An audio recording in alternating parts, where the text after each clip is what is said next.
Daniel was gifted by God. It was the 3rd year of King Jehoiakim's reign in Judah when King Nebuchadnezzar of Babylon declared war on Jerusalem and besieged the city. The master handed King Jehoiakim of Judah over to him, along with some of the furnishings from the temple of God. Nebuchadnezzar took king and furnishings to the country of Babylon, the ancient Shinar. He put the furnishings in the sacred treasury. The king told Ashpenaz, head of the palace staff, to get some Israelites from the royal family and nobility, young men who were healthy and handsome, intelligent and well-educated, good prospects for leadership positions in the government, perfect specimens, and indoctrinate them in the Babylonian language and the lore of magic and fortune-telling. The king then ordered that they be served from the same menu as the royal table, the best food, the finest wine. After 3 years of training, they would be given positions in the king's court. 4 young men from Judah, Daniel, Hananiah, Mishael, and Azariah, were among those selected. The head of the palace staff gave them Babylonian names. Daniel was named Belteshazzar. Hananiah was named Shadrach. Mishael was named Meshach. Azariah was named Abednego. But Daniel determined that he would not defile himself by eating the king's food or drinking his wine, so he asked the head of the palace staff to exempt him from the royal diet. The head of the palace staff, by God's grace, liked Daniel, but he warned him, "I'm afraid of what my master, the king, will do. He is the one who assigned this diet, and if he sees that you are not as healthy as the rest, he'll have my head." But Daniel appealed to a steward who had been assigned by the head of the palace staff to be in charge of Daniel, Hananiah, Mishael, and Azariah. "Try us out for 10 days on a simple diet of vegetables and water. Then compare us with the young men who eat from the royal menu. Make your decision on the basis of what you see." The steward agreed to do it and fed them vegetables and water for 10 days. At the end of the 10 days, they looked better and more robust than all the others who had been eating from the royal menu. So the steward continued to exempt them from the royal menu of food and drink and served them only vegetables. God gave these 4 young men knowledge and skill in both books and life. In addition, Daniel was gifted in understanding all sorts of visions and dreams. At the end of the time set by the king for their training, the head of the royal staff brought them in to Nebuchadnezzar. When the king interviewed them, he found them far superior to all the other young men. None were a match for Daniel, Hananiah, Mishael, and Azariah. And so they took their place in the king's service. Whenever the king consulted them on anything, on books or on life, he found them 10 times better than all the magicians and enchanters in his kingdom put together. Daniel continued in the king's service until the 1st year in the reign of King Cyrus. Chapter 2. King Nebuchadnezzar's Dream. In the 2nd year of his reign, King Nebuchadnezzar started having dreams that disturbed him deeply. He couldn't sleep. He called in all the Babylonian magicians, enchanters, sorcerers, and fortune-tellers to interpret his dreams for him. When they came and lined up before the king, he said to them, "I had a dream that I can't get out of my mind. I can't sleep until I know what it means." The fortune-tellers, speaking in the Aramaic language, said, "Long live the king! Tell us the dream, and we will interpret it." The king answered the fortune-tellers, "This is my decree. If you can't tell me both the dream itself and its interpretation, I'll have you ripped to pieces, limb from limb, and your homes torn down. But if you tell me both the dream and its interpretation, I'll lavish you with gifts and honors. So go to it. Tell me the dream and its interpretation." So they answered, "If it please your majesty, tell us the dream. We'll give the interpretation." But the king said, "I know what you're up to. You're just playing for time. You know you're up a tree. You know that if you can't tell me my dream, you're doomed. I see right through you. You're going to cook up some fancy stories and confuse the issue until I change my mind. Nothing doing. First, tell me the dream, then I'll know that you are on the up and up with the interpretation, and not just blowing smoke in my eyes." The fortune-teller said, "Nobody anywhere can do what you ask, and no king, great or small, has ever demanded anything like this from any magician, enchanter, or fortune-teller. What you're asking is impossible unless some god or goddess should reveal it, and they don't hang around with people like us." That set the king off. He lost his temper and ordered the whole company of Babylonian wise men killed. When the death warrant was issued, Daniel and his companions were included. They also were marked for execution. When Arioch, chief of the royal guards, was making arrangements for the execution, Daniel wisely took him aside and quietly asked what was going on. Why this all of a sudden? After Arioch filled in the background, Daniel went to the king and asked for a little time so that he could interpret the dream. Daniel then went home and told his companions Hananiah, Mishael, and Azariah what was going on. He asked them to pray to the God of heaven for mercy in solving this mystery, so that the four of them wouldn't be killed along with the whole company of Babylonian wise men. Dream Interpretation: A Story of 5 Kingdoms. That night, the answer to the mystery was given to Daniel in a vision. Daniel blessed the God of heaven, saying, "Blessed be the name of God forever and ever. He knows all, does all. He changes the seasons and guides history. He raises up kings and also brings them down. He provides both intelligence and discernment. He opens up the depths, tells secrets, sees in the dark. Light spills out of him. God of all my ancestors, all thanks, all praise. You've made me wise and strong, and now you've shown us what we asked for. You've solved the king's mystery." So Daniel went back to Arioch, who had been put in charge of the execution. He said, "Call off the execution. Take me to the king and I'll interpret the dream." Arioch didn't lose a minute. He ran to the king, bringing Daniel with him, and said, "I found a man from the exiles in Judah who can interpret the king's dream." The king asked Daniel, renamed in Babylonian, Belteshazzar, "Are you sure you can do this? Tell me the dream I had and interpret it for me?" Daniel answered the king, "No mere human can solve the king's mystery. I don't care who it is, no wise man, enchanter, magician, diviner. But there is a God in heaven who solves mysteries, and he has solved this one. He is letting King Nebuchadnezzar in on what is going to happen in the days ahead. This is the dream you had when you were lying on your bed, the vision that filled your mind. While you were stretched out on your bed, O king, thoughts came to you regarding what is coming in the days ahead. The revealer of mysteries showed you what will happen. But the interpretation is given through me, not because I'm any smarter than anyone else in the country, but so that you will know what it means, so that you will understand what you dreamed. What you saw, O king, was a huge statue standing before you, striking in appearance and terrifying. The head of the statue was pure gold, the chest and arms were silver, the belly and hips were bronze, the legs were iron, and the feet were on iron ceramic mixture. While you were looking at this statue, a stone cut out of a mountain by an invisible hand hit the statue, smashing its iron ceramic feet. Then the whole thing fell to pieces. Iron, tile, bronze, silver, and gold, smashed to bits. It was like scraps of old newspapers in a vacant lot in a hot, dry summer, blown every which way by the wind, scattered to oblivion. But the stone that hit the statue became a huge mountain, dominating the horizon. This was your dream. And now we'll interpret it for the king. You, O king, are the most powerful king on earth. The God of heaven has given you the works, rule, power, strength, and glory. He has put you in charge of men and women, wild animals and birds all over the world. You're the head ruler. You are the head of gold. But your rule will be taken over by another kingdom, inferior to yours, and that one by a third, a bronze kingdom, but still ruling the whole land, and after that, by a fourth kingdom, iron-like in strength. Just as iron smashes things to bits, breaking and pulverizing, it will bust up the previous kingdoms. But then the feet and toes that ended up as a mixture of ceramic and iron will deteriorate into a mongrel kingdom with some remains of iron in it. Just as the toes of the feet were part ceramic and part iron, it will end up a mixed bag of the breakable and unbreakable. That kingdom won't bond, won't hold together any more than iron and clay hold together.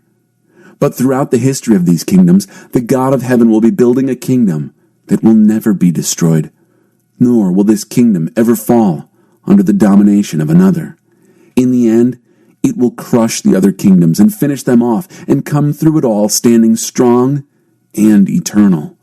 It will be like the stone cut from the mountain by the invisible hand that crushed the iron, the bronze, the ceramic, the silver, and the gold. The great God has let the king know what will happen in the years to come. This is an accurate telling of the dream, and the interpretation is also accurate. When Daniel finished, King Nebuchadnezzar fell on his face in awe before Daniel. He ordered the offering of sacrifices and burning of incense in Daniel's honor. He said to Daniel, "Your God is beyond question the God of all gods, the master of all kings, and he solves all mysteries. I know, because you've solved this mystery." Then the king promoted Daniel to a high position in the kingdom, lavished him with gifts, and made him governor over the entire province of Babylon and the chief in charge of all the Babylonian wise men. At Daniel's request, the king appointed Shadrach, Meshach, and Abednego to administrative posts throughout Babylon, while Daniel governed from the royal headquarters. Chapter 3. 4 Men in the Furnace. King Nebuchadnezzar built a gold statue, 90 feet high and 9 feet thick. He set it up on the Jura plain in the province of Babylon. He then ordered all the important leaders in the province, everybody who was anybody, to the dedication ceremony of the statue. They all came for the dedication, all the important people, and took their places before the statue that Nebuchadnezzar had erected. A herald then proclaimed in a loud voice, "Attention everyone, every race, color, and creed, listen. When you hear the band strike up, all the trumpets and trombones, the tubas and baritones, the drums and cymbals, fall to your knees and worship the gold statue that King Nebuchadnezzar has set up. Anyone who does not kneel and worship shall be thrown immediately into a roaring furnace." The band started to play, a huge band equipped with all the musical instruments of Babylon, and everyone, every race, color, and creed, fell to their knees and worshipped the gold statue that King Nebuchadnezzar had set up. Just then, some Babylonian fortune-tellers stepped up and accused the Jews. They said to King Nebuchadnezzar, "Long live the king! You gave strict orders, O king, that when the big band started playing, everyone had to fall to their knees and worship the gold statue, and whoever did not go to their knees and worship it had to be pitched into a roaring furnace. Well, there are some Jews here, Shadrach, Meshach, and Abednego, whom you have placed in high positions in the province of Babylon. These men are ignoring you, O king. They don't respect your gods, and they won't worship the gold statue you set up." Furious, King Nebuchadnezzar ordered Shadrach, Meshach, and Abednego to be brought in. When the men were brought in, Nebuchadnezzar asked, "Is it true, Shadrach, Meshach, and Abednego, that you don't respect my gods and refuse to worship the gold statue that I have set up? I'm giving you a second chance, but from now on, when the big band strikes up, you must go to your knees and worship the statue I have made. If you don't worship it, you will be pitched into a roaring furnace, no questions asked. Who is the God who can rescue you from my power?" Shadrach, Meshach, and Abednego answered King Nebuchadnezzar, "Your threat means nothing to us. If you throw us in the fire, the God we serve can rescue us from your roaring furnace and anything else you might cook up, O king. But even if he doesn't, it wouldn't make a bit of difference, O king. We still wouldn't serve your gods or worship the gold statue you set up." Nebuchadnezzar, his face purple with anger, cut off Shadrach, Meshach, and Abednego. He ordered the furnace fired up 7 times hotter than usual. He ordered some strong men from the army to tie them up, hands and feet, and throw them into the roaring furnace. Shadrach, Meshach, and Abednego, bound hand and foot, fully dressed from head to toe, were pitched into the roaring fire. Because the king was in such a hurry and the furnace was so hot, flames from the furnace killed the men who carried Shadrach, Meshach, and Abednego to it, while the fire raged around Shadrach, Meshach, and Abednego. Suddenly, King Nebuchadnezzar jumped up in alarm and said, "Didn't we throw 3 men, bound hand and foot, into the fire?" "That's right, O king," they said. "But look," he said, "I see 4 men walking around freely in the fire, completely unharmed, and the 4th man looks like a son of the gods." Nebuchadnezzar went to the door of the roaring furnace and called in, "Shadrach, Meshach, and Abednego, servants of the high God, come out here." Shadrach, Meshach, and Abednego walked out of the fire. All the important people, the government leaders and king's counselors, gathered around to examine them and discovered that the fire hadn't so much as touched the three men. Not a hair singed, not a scorch mark on their clothes, not even the smell of fire on them. Nebuchadnezzar said, "Blessed be the God of Shadrach, Meshach, and Abednego." He sent his angel and rescued his servants who trusted in him. They ignored the king's orders and laid their bodies on the line rather than serve or worship any god but their own. Therefore I issue this decree. Anyone anywhere, of any race, color, or creed, who says anything against the God of Shadrach, Meshach, and Abednego will be ripped to pieces, limb from limb, and their houses torn down. There has never been a God who can pull off a rescue like this. Then the king promoted Shadrach, Meshach, and Abednego in the province of Babylon. Chapter 4. A Dream of a Chopped-Down Tree. King Nebuchadnezzar, to everyone, everywhere, every race, color, and creed. Peace and prosperity to all. It is my privilege to report to you the gracious miracles that the high God has done for me. His miracles are staggering. His wonders are surprising. His kingdom lasts and lasts. His sovereign rule goes on forever. I, Nebuchadnezzar, was at home taking it easy in my palace, without a care in the world. But as I stretched out on my bed, I had a dream that scared me, a nightmare that shook me. I sent for all the wise men of Babylon so that they could interpret the dream for me. When they were all assembled, magicians, enchanters, fortune-tellers, witches, I told them the dream. None could tell me what it meant. And then Daniel came in. His Babylonian name is Belteshazzar, named after my God, a man full of the divine Holy Spirit. I told him my dream. Belteshazzar, I said, chief of the magicians, I know that you are a man full of the divine Holy Spirit, and that there is no mystery that you can't solve. Listen to this dream that I had, and interpret it for me. This is what I saw as I was stretched out on my bed. I saw a big, towering tree at the center of the world. As I watched, the tree grew huge and strong. Its top reached the sky, and it could be seen from the four corners of the earth. Its leaves were beautiful, its fruit abundant, enough food for everyone. Wild animals found shelter under it, birds nested in its branches, everything living was fed and sheltered by it. And this also is what I saw as I was stretched out on my bed. I saw a holy watchman descend from heaven and call out, "Chop down the tree, lop off its branches, strip its leaves and scatter its fruit, chase the animals from beneath it, and shoo the birds from its branches, but leave the stump and roots in the ground, belted with a strap of iron and bronze in the grassy meadow. Let him be soaked in heaven's dew, and take his meals with the animals that graze. Let him lose his mind and get an animal's mind in exchange. And let this go on for 7 seasons. The angels announce this decree. The holy watchmen bring this sentence, so that everyone living will know that the high God rules human kingdoms. He arranges kingdom affairs however he wishes, and makes leaders out of losers. This is what I, King Nebuchadnezzar, dreamed. It's your turn, Belteshazzar. Interpret it for me.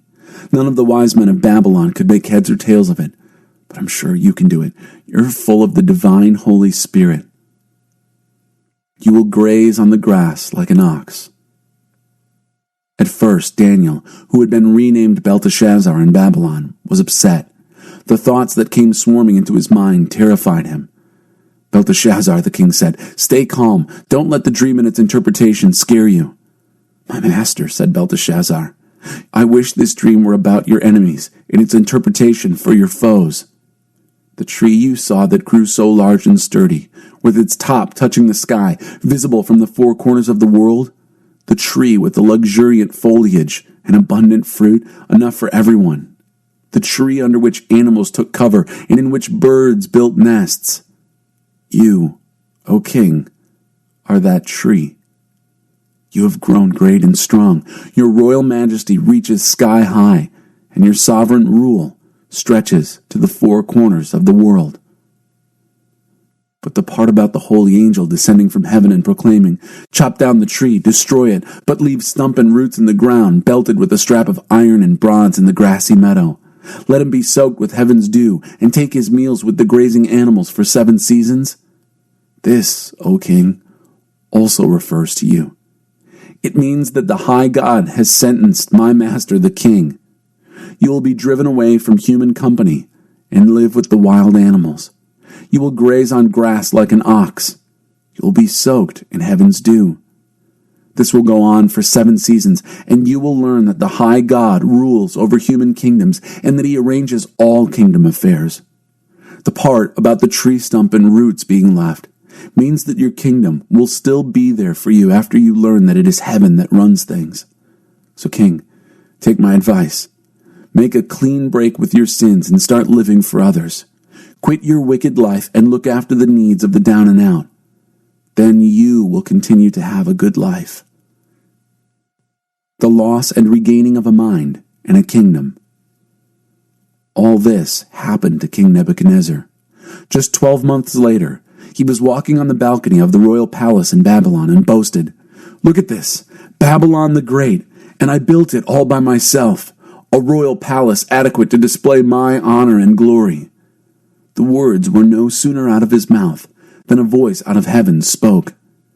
"This is the verdict on you, King Nebuchadnezzar. Your kingdom is taken from you. You will be driven out of human company and live with the wild animals. You will eat grass like an ox. The sentence is for 7 seasons, enough time to learn that the high God rules human kingdoms and puts whomever he wishes in charge." It happened at once. Nebuchadnezzar was driven out of human company, ate grass like an ox, and was soaked in heaven's dew. His hair grew like the feathers of an eagle, and his nails like the claws of a hawk. At the end of the 7 years, I, Nebuchadnezzar, looked to heaven. I was given my mind back, and I blessed the high God, thanking and glorifying God, who lives forever. His sovereign rule lasts and lasts. His kingdom never declines and falls. Life on this earth doesn't add up to much, but God's heavenly army keeps everything going. No one can interrupt his work. No one can call his rule into question. At the same time that I was given back my mind, I was also given back my majesty and splendor, making my kingdom shine. All the leaders and important people came looking for me. I was reestablished as king in my kingdom and became greater than ever. And that's why I'm singing, I, Nebuchadnezzar, singing and praising the King of heaven. Everything he does is right, and he does it the right way. He knows how to turn a proud person into a humble man or woman. Chapter 5. The Writing of a Disembodied Hand. King Belshazzar held a great feast for his 1,000 nobles. The wine flowed freely. Belshazzar, heady with the wine, ordered that the gold and silver chalices his father Nebuchadnezzar had stolen from God's temple of Jerusalem be brought in so that he and his nobles, his wives and concubines, could drink from them. When the gold and silver chalices were brought in, the king and his nobles, his wives and his concubines, drank wine from them. They drank the wine and drunkenly praised their gods made of gold and silver, bronze and iron, wood and stone. At that very moment, the fingers of a human hand appeared and began writing on the lamp-illumined, whitewashed wall of the palace. When the king saw the disembodied hand writing away, he went white as a ghost, scared out of his wits. His legs went limp and his knees knocked. He yelled out for the enchanters, the fortune-tellers, and the diviners to come. He told these Babylonian magi, "Anyone who can read this writing on the wall and tell me what it means will be famous and rich, purple robe, the great gold chain, and be third in command in the kingdom." One after the other they tried, but could make no sense of it. They could neither read what was written nor interpret it to the king. So now the king was really frightened. All the blood drained from his face. The nobles were in a panic. The queen heard of the hysteria among the king and his nobles and came to the banquet hall. She said, "Long live the king! Don't be upset. Don't sit around looking like ghosts. There is a man in your kingdom who is full of the divine Holy Spirit. During your father's time, he was well known for his intellectual brilliance and spiritual wisdom. He was so good that your father, King Nebuchadnezzar, made him the head of all the magicians, enchanters, fortune-tellers, and diviners. There was no one quite like him. He could do anything, interpret dreams, solve mysteries, explain puzzles. His name is Daniel, but he was renamed Belteshazzar by the king. Have Daniel called in. He'll tell you what is going on here." so Daniel was called in. The king asked him, "Are you the Daniel who was one of the Jewish exiles my father brought here from Judah? I've heard about you, that you're full of the Holy Spirit, that you've got a brilliant mind, that you're incredibly wise. The wise men and enchanters were brought in here to read this writing on the wall and interpret it for me. They couldn't figure it out, not a word, not a syllable. But I've heard that you interpret dreams and solve mysteries. So, if you can read the writing and interpret it for me, you'll be rich and famous, a purple robe, the great gold chain around your neck, and third in command in the kingdom." Daniel answered the king, "You can keep your gifts or give them to someone else, but I will read the writing for the king and tell him what it means. Listen, O king. The high God gave your father Nebuchadnezzar a great kingdom and a glorious reputation. Because God made him so famous, people from everywhere, whatever their race, color, and creed, were totally intimidated by him. He killed or spared people on whim. He promoted or humiliated people capriciously. He developed a big head and a hard spirit. Then God knocked him off his high horse and stripped him of his fame. He was thrown out of human company, lost his mind, and lived like a wild animal. He ate grass like an ox and was soaked by heaven's dew until he learned his lesson, that the high God rules human kingdoms and puts anyone he wants in charge. You are his son and have known all this, yet you're as arrogant as he ever was. Look at you, setting yourself up in competition against the master of heaven. You had the sacred chalices from his temple brought into your drunken party so that you and your nobles, your wives and your concubines could drink from them. You used the sacred chalices to toast your gods of silver and gold, bronze and iron, wood and stone, blind, deaf, and imbecile gods. But you treat with contempt the living God who holds your entire life from birth to death in his hand. God sent the hand that wrote on the wall, and this is what is written: Mene, Tekel, and Peres. This is what the words mean. Mene, God has numbered the days of your rule, and they don't add up. Tekel, you have been weighed on the scales, and you don't weigh much. Peres, your kingdom has been divided up and handed over to the Medes and Persians. Belshazzar did what he had promised. He robed Daniel in purple, draped the great gold chain around his neck, and promoted him to third in charge in the kingdom. That same night, the Babylonian king Belshazzar was murdered. He was 62 years old. Darius the Mede succeeded him as king. Chapter 6. Daniel in the Lion's Den. Darius reorganized his kingdom. He appointed 120 governors to administer all the parts of his realm. Over them were 3 vice-regents, one of whom was Daniel. The governors reported to the vice-regents, who made sure that everything was in order for the king. But Daniel, brimming with spirit and intelligence, so completely outclassed the other vice-regents and governors that the king decided to put him in charge of the whole kingdom. The vice-regents and governors got together to find some old scandal or skeleton in Daniel's life that they could use against him, but they couldn't dig up anything. He was totally exemplary and trustworthy. They could find no evidence of negligence or misconduct. So they finally gave up and said, "We're never going to find anything against this Daniel unless we can cook up something religious." The vice-regents and governors conspired together and then went to the king and said, "King Darius, live forever. We've convened your vice-regents, governors, and all your leading officials and have agreed that the king should issue the following decree. For the next 30 days, no one is to pray to any god or mortal, except you, O king. Anyone who disobeys will be thrown into the lion's den. Issue this decree, O king, and make it unconditional, as if written in stone like all the laws of the Medes and the Persians." King Darius signed the decree. When Daniel learned that the decree had been signed and posted, he continued to pray just as he had always done. His house had windows in the upstairs that opened toward Jerusalem. 3 times a day he knelt there in prayer, thanking and praising his God. The conspirators came and found him praying, asking God for help. They went straight to the king and reminded him of the royal decree that he had signed. "Did you not," they said, "sign a decree forbidding anyone to pray to any god or man except you for the next 30 days? and anyone caught doing it would be thrown into the lion's den?" "Absolutely," said the king, "written in stone, like all the laws of the Medes and Persians." Then they said, "Daniel, one of the Jewish exiles, ignores you, O king, and defies your decree. 3 times a day he prays." At this, the king was very upset and tried his best to get Daniel out of the fix he'd put him in. He worked at it the whole day long. But then the conspirators were back. "Remember, O king, it's the law of the Medes and Persians that the king's decree can never be changed." The king caved in and ordered Daniel brought and thrown into the lion's den. But he said to Daniel, "Your God, to whom you are so loyal, is going to get you out of this." A stone slab was placed over the opening of the den. The king sealed the cover with his signet ring and the signet rings of all his nobles, fixing Daniel's fate. The king then went back to his palace. He refused supper. He couldn't sleep. He spent the night fasting.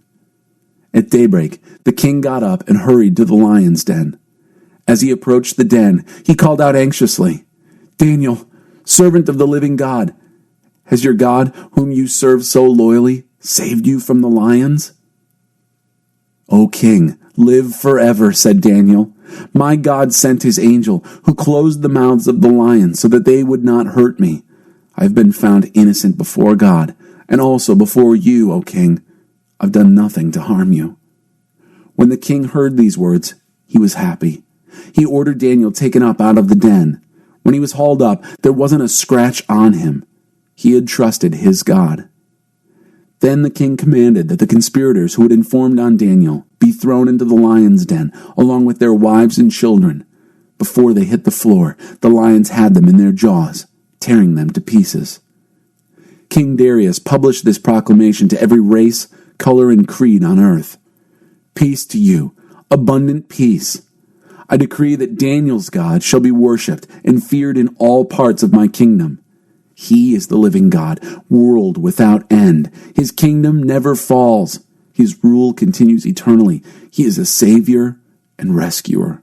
He performs astonishing miracles in heaven and on earth. He saved Daniel from the power of the lions." From then on, Daniel was treated well during the reign of Darius, and also in the following reign of Cyrus the Persian. Chapter 7. A vision of 4 animals. In the first year of the reign of King Belshazzar of Babylon, Daniel had a dream.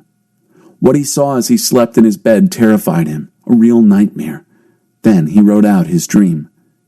"In my dream that night, I saw the 4 winds of heaven whipping up a great storm in the sea. 4 huge animals, each different from the others, ascended out of the sea. The first animal looked like a lion, but it had the wings of an eagle. While I watched, its wings were pulled off. It was then pulled erect so that it was standing on 2 feet like a man. Then a human heart was placed in it. Then I saw a second animal that looked like a bear. It lurched from side to side, holding 3 ribs in its jaws. It was told, 'Attack, devour, fill your belly.' Next I saw another animal. This one looked like a panther. It had 4 bird-like wings on its back. This animal had 4 heads and was made to rule. After that, a 4th animal appeared in my dream.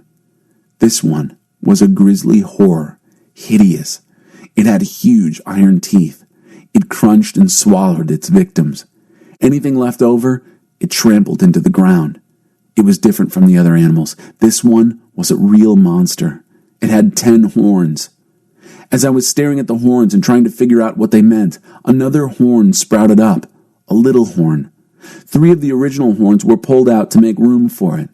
There were human eyes in this little horn, and a big mouth speaking arrogantly. As I was watching all this, thrones were set in place, and the old one sat down.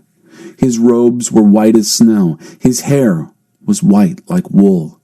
His throne was flaming with fire, its wheels blazing. A river of fire poured out of the throne. Thousands upon thousands served him. Tens of thousands attended him. The courtroom was called to order, and the books were opened. I kept watching. The little horn was speaking arrogantly. Then, as I watched, the monster was killed and its body cremated in a roaring fire. The other animals lived on for a limited time, but they didn't really do anything, had no power to rule. My dream continued. I saw a human form, a son of man, arriving in a whirl of clouds. He came to the Old One and was presented to him. He was given power to rule, all the glory of royalty. Everyone, race, color, and creed, had to serve him. His rule would be forever, never ending. His kingly rule would never be replaced. But as for me, Daniel, I was disturbed. All these dream visions had me agitated. So I went up to one of those standing by and asked him the meaning of all this. And he told me, interpreting the dream for me. These 4 huge animals, he said, mean that 4 kingdoms will appear on earth. But eventually, the holy people of the high God will be given the kingdom and have it ever after. Yes, forever and ever. But I wanted to know more. I was curious about the 4th animal, the one so different from the others, the hideous monster with the iron teeth and the bronze claws, gulping down what it ripped to pieces and trampling the leftovers into the dirt. And I wanted to know about the 10 horns on its head and the other horn that sprouted up while 3 of the original horns were removed. This new horn had eyes and a big mouth and spoke arrogantly, dominating the other horns. I watched as this horn was making war on God's holy people and getting the best of them. But then the Old One intervened and decided things in favor of the people of the high God. In the end, God's holy people took over the kingdom. The bystander continued, telling me this. The 4th animal is a 4th kingdom that will appear on earth. It will be different from the first 3 kingdoms, a monster kingdom that will chew up everyone in sight and spit them out. The 10 horns are 10 kings, one after another, that will come from this kingdom. But then another king will arrive. He will be different from the earlier kings. He will begin by toppling 3 kings. Then he will blaspheme the high God, persecute the followers of the high God, and try to get rid of sacred worship and moral practice. God's holy people will be persecuted by him for a time, 2 times, half a time. But when the court comes to order, the horn will be stripped of its power and totally destroyed. Then the royal rule and the authority and the glory of all the kingdoms under heaven will be handed over to the people of the high God. Their royal rule will last forever. All other rulers will serve and obey them. And there it ended. I, Daniel, was in shock. I was like a man who had seen a ghost, but I kept it all to myself. Chapter 8. A vision of a ram and a billy goat. In King Belshazzar's 3rd year as king, another vision came to me, Daniel. This was now the 2nd vision. In the vision, I saw myself in Susa, the capital city of the province Elam, standing at the Ulai Canal. Looking around, I was surprised to see a ram also standing at the gate. The ram had 2 huge horns, one bigger than the other, but the bigger horn was the last to appear. I watched as the ram charged, first west, then north, then south. No beast could stand up to him. He did just as he pleased, strutting as if he were king of the beasts. While I was watching this, wondering what it all meant, I saw a billy goat with an immense horn in the middle of its forehead come up out of the west and fly across the whole country, not once touching the ground. The billy goat approached the double-horned ram that I had earlier seen standing at the gate and, enraged, charged it viciously. I watched as, mad with rage, it charged the ram and hit it so hard that it broke off its 2 horns. The ram didn't stand a chance against it.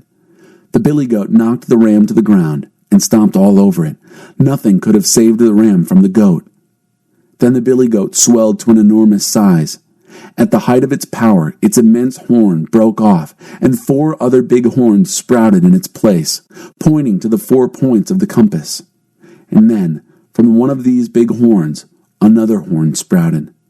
It started small, but then grew to an enormous size, facing south and east toward lovely Palestine. The horn grew tall, reaching to the stars, the heavenly army, and threw some of the stars to the earth and stomped on them. It even dared to challenge the power of God, Prince of the celestial army. And then it threw out daily worship and desecrated the sanctuary. As judgment against their sin, the holy people of God got the same treatment as the daily worship. The horn cast God's truth aside. High-handed, it took over everything and everyone. Then I overheard two holy angels talking. One asked, "How long is what we see here going to last? The abolishing of daily worship, this devastating judgment against sin, the kicking around of God's holy people in the sanctuary?"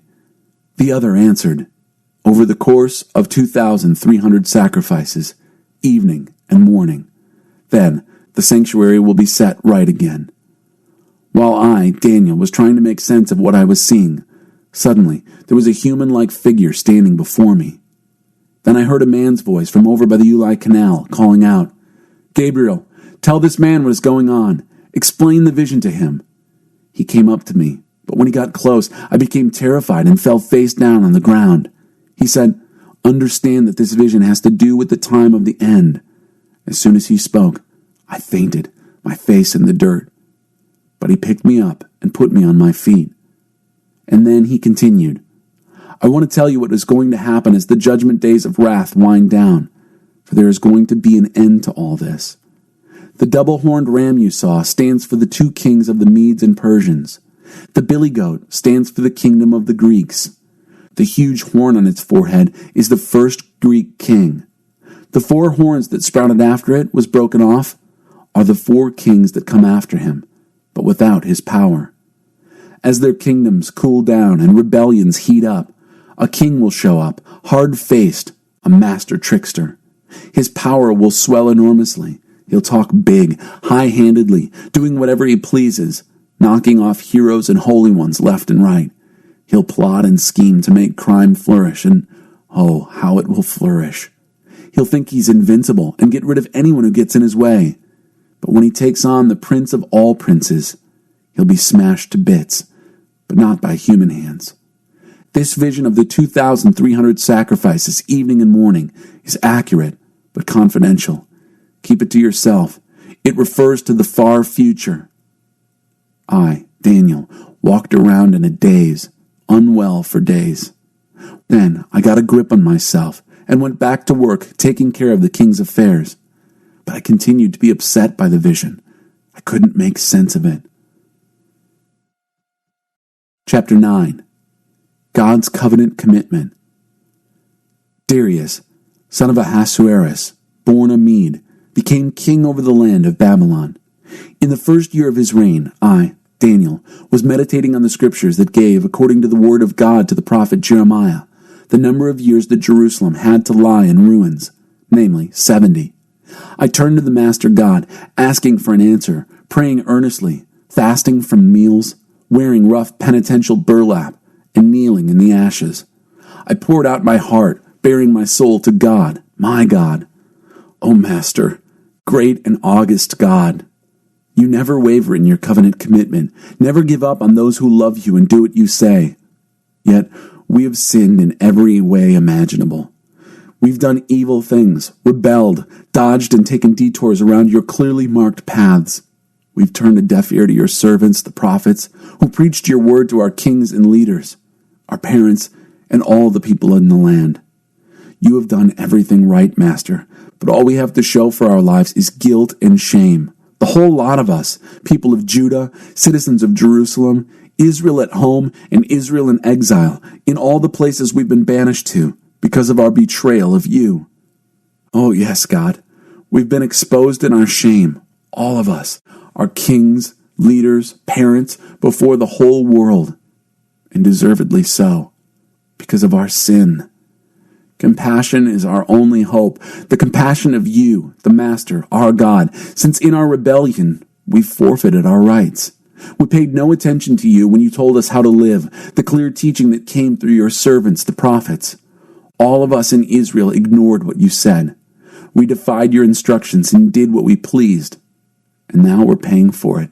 The solemn curse written out plainly in the revelation to God's servant Moses is now doing its work among us. The wages of our sin against you.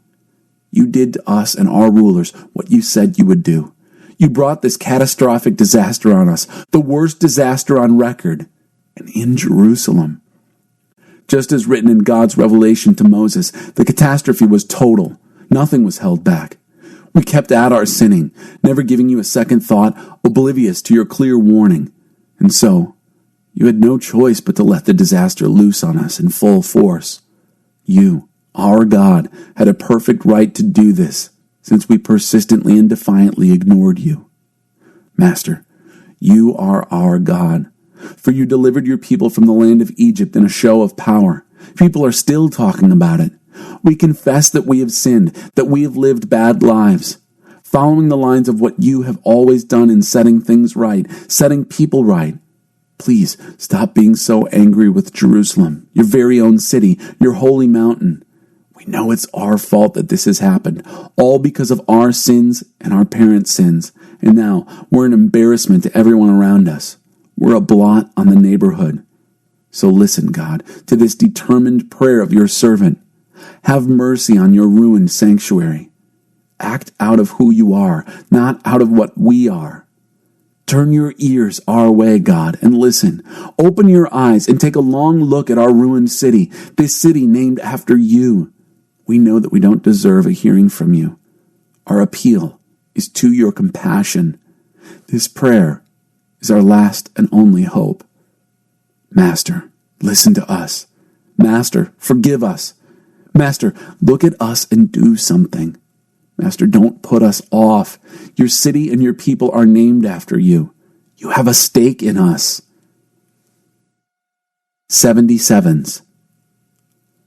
While I was pouring out my heart, bearing my sins and the sins of my people Israel, praying my life out before my God, interceding for the holy mountain of my God, while I was absorbed in this praying, the human-like Gabriel, the one I had seen in an earlier vision, approached me, flying in like a bird about the time of evening worship.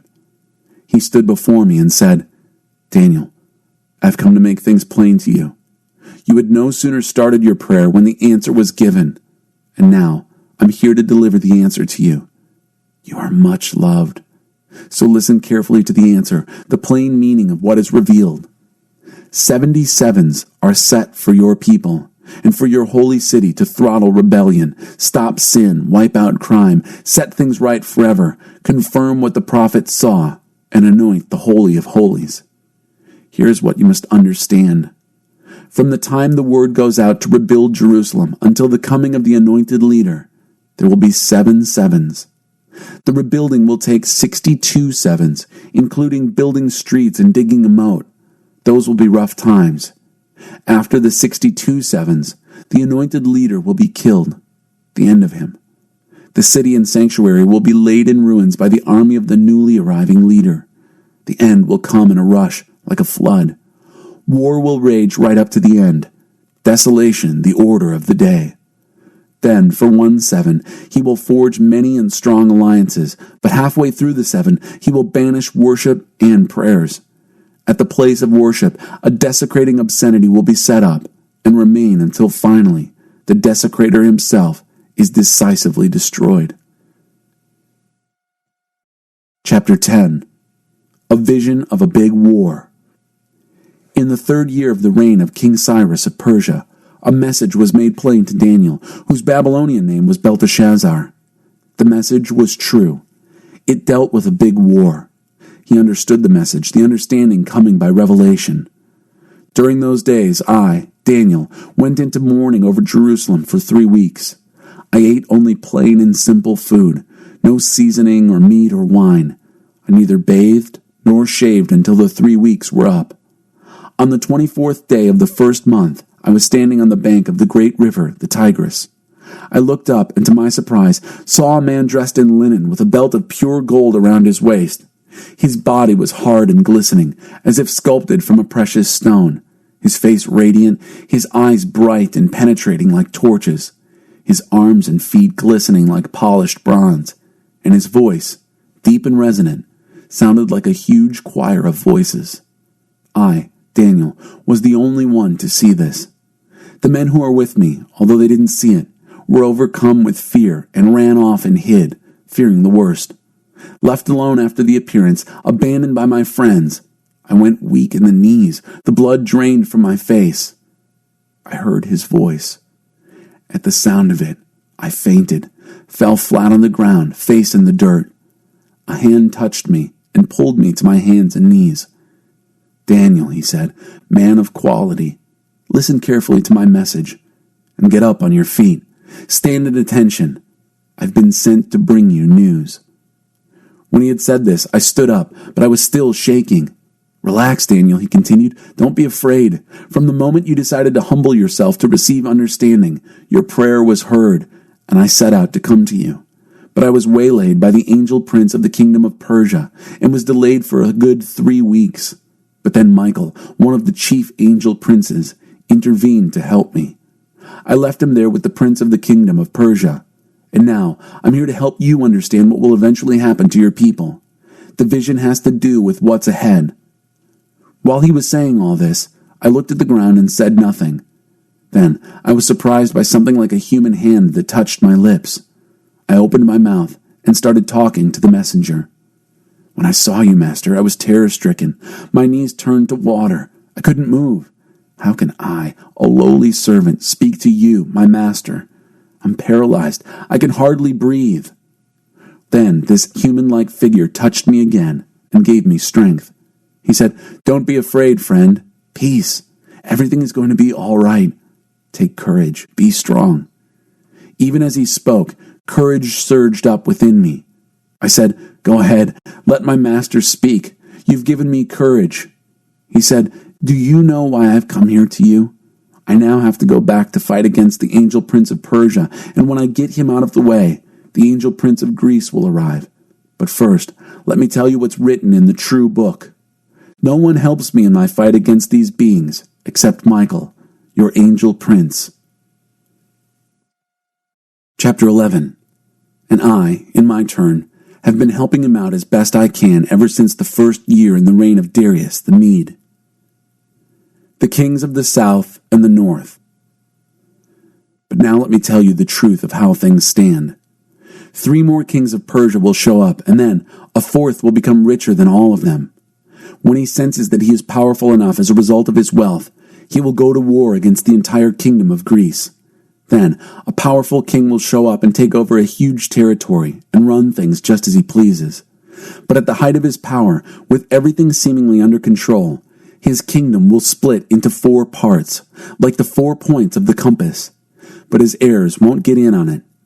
There will be no continuity with his kingship. Others will tear it to pieces and grab whatever they can get for themselves. Next, the king of the south will grow strong, but one of his princes will grow stronger than he and rule an even larger territory. After a few years, the 2 of them will make a pact, and the daughter of the king of the south will marry the king of the north to cement the peace agreement. But her influence will weaken, and her child will not survive. She and her servants, her child, and her husband will be betrayed. Sometime later, a member of the royal family will show up and take over. He will take command of his army and invade the defenses of the king of the north and win a resounding victory. He will load up their tin gods and all the gold and silver trinkets that go with them and cart them off to Egypt. Eventually, the king of the north will recover and invade the country of the king of the south, but unsuccessfully. He will have to retreat. But then his sons will raise a huge army and rush down like a flood, a torrential attack on the defenses of the south. Furious, the king of the south will come out and engage the king of the north and his huge army in battle and rout them. As the corpses are cleared from the field, the king, inflamed with bloodlust, will go on a bloodletting rampage, massacring tens of thousands. But his victory won't last long, for the king of the north will put together another army bigger than the last one, and after a few years, he'll come back to do battle again with his immense army and endless supplies. In those times, many others will get into the act and go off to fight against the king of the south. Hotheads from your own people, drunk on dreams, will join them, but they'll sputter out. When the king of the north arrives, he'll build siege works and capture the outpost fortress city. The armies of the south will fall to pieces before him. Not even their famous commando shock troops will slow down the attacker. He'll march in big as you please, as if he owned the place. He'll take over that beautiful country, Palestine, and make himself at home in it. Then he'll proceed to get everything, lock, stock, and barrel, in his control. He'll cook up a peace treaty and even give his daughter in marriage to the king of the south in a plot to destroy him totally. But the plot will fizzle. It won't succeed. Later, he'll turn his attention to the coastal regions and capture a bunch of prisoners, but a general will step in and put a stop to his bullying ways. The bully will be bullied. He'll go back home and tend to his own military affairs. But by then, he'll be washed up and soon will be heard of no more. He will be replaced shortly by a real loser, his rule, reputation, and authority already in shreds. And he won't last long. He'll slip out of history quietly, without even a fight. His place will be taken by a reject, a man spurned and passed over for advancement. He'll surprise everyone, seemingly coming out of nowhere, and will seize the kingdom. He'll come in like a steamroller, flattening the opposition. Even the Prince of the Covenant will be crushed. After negotiating a ceasefire, he'll betray its terms. With a few henchmen, he'll take total control. Arbitrarily and impulsively, he'll invade the richest provinces. He'll surpass all his ancestors, near and distant, in his rape of the country, grabbing and looting, living with his cronies in corrupt and lavish luxury. He will make plans against the fortress cities, but they'll turn out to be short-sighted. He'll get a great army together, all charged up to fight the king of the south. The king of the south, in response, will get his army, an even greater army, in place, ready to fight. But he won't be able to sustain that intensity for long because of the treacherous intrigue in his own ranks, his court having been honeycombed with vicious plots. His army will be smashed, the battlefield filled with corpses. The two kings, each with evil designs on the other, will sit at the conference table and trade lies. Nothing will come of the treaty, which is nothing but a tissue of lies anyway. But that's not the end of it. There's more to this story. The king of the north will go home loaded down with plunder, but his mind will be set on destroying the Holy Covenant as he passes through the country on his way home. 1 year later, he will mount a fresh invasion of the south, but the second invasion won't compare to the first. When the Roman ships arrive, he will turn tail and go back home. But as he passes through the country, he will be filled with anger at the Holy Covenant. He will take up with all those who betray the Holy Covenant, favoring them. The bodyguards surrounding him will march in and desecrate the sanctuary and citadel. They'll throw out the daily worship and set up in its place the obscene sacrilege. The king of the north will play up to those who betray the Holy Covenant, corrupting them even further with his seductive talk. But those who stay courageously loyal to their God will take a strong stand. Those who keep their heads on straight will teach the crowds right from wrong by their example. They'll be put to severe testing for a season. Some killed, some burned, some exiled, some robbed. When the testing is intense, they'll get some help, but not much. Many of the helpers will be half-hearted at best. The testing will refine, cleanse, and purify those who keep their heads on straight and stay true, for there is still more to come. Meanwhile, the king of the north will do whatever he pleases. He'll puff himself up and posture himself as greater than any god. He will even dare to brag and boast in defiance of the God of gods. And he'll get by with it for a while, until this time of wrathful judgment is completed, for what is decreed must be done. He will have no respect for the gods of his ancestors, not even that popular favorite among women, Adonis. Contemptuous of every god and goddess, the king of the north will puff himself up greater than all of them. He'll even stoop to despising the God of the holy ones, and in the place where God is worshipped, he will put on exhibit, with a lavish show of silver and gold and jewels, a new god that no one has ever heard of. Marching under the banner of a strange god, he will attack the key fortresses. He will promote everyone who falls into line behind this god, putting them in positions of power and paying them off with grants of land. In the final wrap-up of this story, the king of the south will confront him, but the king of the north will come at him like a tornado, unleashing chariots and horses and an armada of ships. He'll blow away anything in his path. As he enters the beautiful land, people will fall before him like dominoes. Only Edom, Moab, and a few Ammonites will escape. As he reaches out, grabbing country after country, not even Egypt will be exempt. He will confiscate the treasuries of Egyptian gold and silver and other valuables. The Libyans and Ethiopians will fall in with him. Then, disturbing reports will come in from the north and east that will throw him into a panic. Towering in rage, he'll rush to stamp out the threat. But he'll no sooner have pitched camp between the Mediterranean Sea and the Holy Mountain, all those royal tents, than he'll meet his end, and not a soul around who can help. Chapter 12. The worst trouble the world has ever seen. That's when Michael, the great angel prince, champion of your people, will step in. It will be a time of trouble, the worst trouble the world has ever seen. But your people will be saved from the trouble, every last one found written in the book. Many who have been long dead and buried will wake up, some to eternal life, others to eternal shame. Men and women who have lived wisely and well will shine brilliantly like the cloudless, star-strewn night skies, and those who put others on the right path to life will glow like stars forever. This is a confidential report, Daniel, for your eyes and ears only. Keep it secret. Put the book under lock and key until the end. In the interim, there's going to be a lot of frantic running around, trying to figure out what's going on. As I, Daniel, took all this in, 2 figures appeared, one standing on this bank of the river and one on the other bank. One of them asked the third man who was dressed in linen and who straddled the river, "How long is this astonishing story to go on?"